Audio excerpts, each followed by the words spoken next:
মানুষের সবচেয়ে বড় বন্ধু হচ্ছে তার কর্ম। অসম্ভব সুন্দর আজকের ক্যাপশনটি। আসসালামু আলাইকুম, কেমন আছেন সবাই? চলে আসলাম আজকের ভিডিও নিয়ে। মানুষের জীবনে বন্ধু সঙ্গী অনেক কিছুই পাওয়া যায়, কিন্তু স্থায়ীভাবে এই সঙ্গী বন্ধুত্ব টিকে না। এগুলো টিকে থাকার একমাত্র মূল মন্ত্র হচ্ছে অর্থ সম্পদ।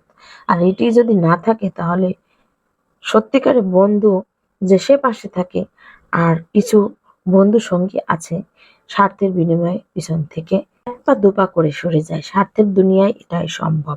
অর্থ সম্পদ সবকিছু টিকিয়ে রাখার জন্য কর্মই যথেষ্ট। কিছু মানুষের কাজই তাকে অমর করে রাখে।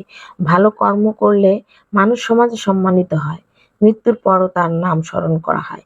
যেমন একজন সৎ শিক্ষক তার ছাত্রদের মধ্যে জ্ঞানের আলো ছড়িয়ে দিয়ে চলে যান, কিন্তু তার শিক্ষা থেকে প্রজন্মের পর প্রজন্ম উপকৃত হয়।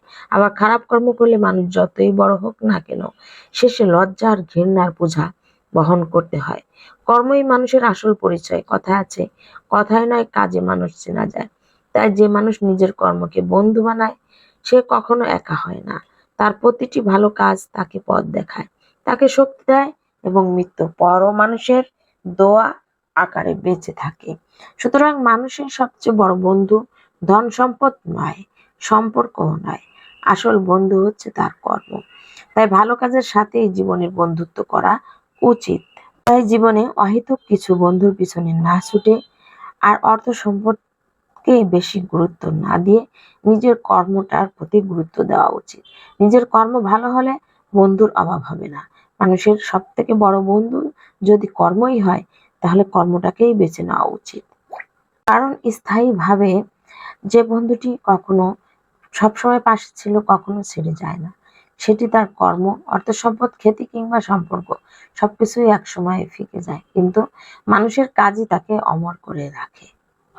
সম্পদ গড়ে তুলতে হলে কর্ম করতে হবে।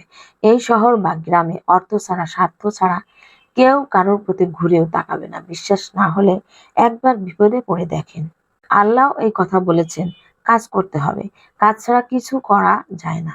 রিজিকের মালিক তো আল্লাহ। আল্লাহ তো বলে নাই তুমি বসে থাকো, তোমার মুখের উপর খাবার আমি তৈরি করে দেব। না, কর্ম করে খেতে হবে। রিজিকের ব্যবস্থা আল্লাহই করে দিবেন। অর্থ কম থাকুক, যোগ্যতা কম হোক, কিন্তু আপনার কথা, আপনার ব্যবহার, আপনার আচরণ, আপনার মন মানসিকতা এগুলো যেন সুন্দর এবং মার্জনীয় হয়। কারণ একজন মানুষ হিসেবে এগুলো আপনার সবচেয়ে বড় সম্পদ, এবং মানুষের কাছ থেকে পাওয়া সম্মানটা আপনার জীবনের সব অর্জন।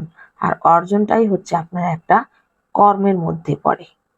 ক্যাপশনটা আমার পেয়ে আমি 2 বার থেকে 3 বার পড়েছি। সত্যি খুব ভালো লাগছে। তাই আমার ভিডিওর মাঝে, রান্নার ব্লগিং ভিডিওর মাঝে দিয়ে আমি এই কথাগুলো আপনাদের সঙ্গে শেয়ার করলাম। মাঝে মধ্যে এই ধরনের ক্যাপশন যখন আমার চোখের সামনে আসে, পড়ে আমি খুব ভালো লাগে, তাই শেয়ার করে থাকি।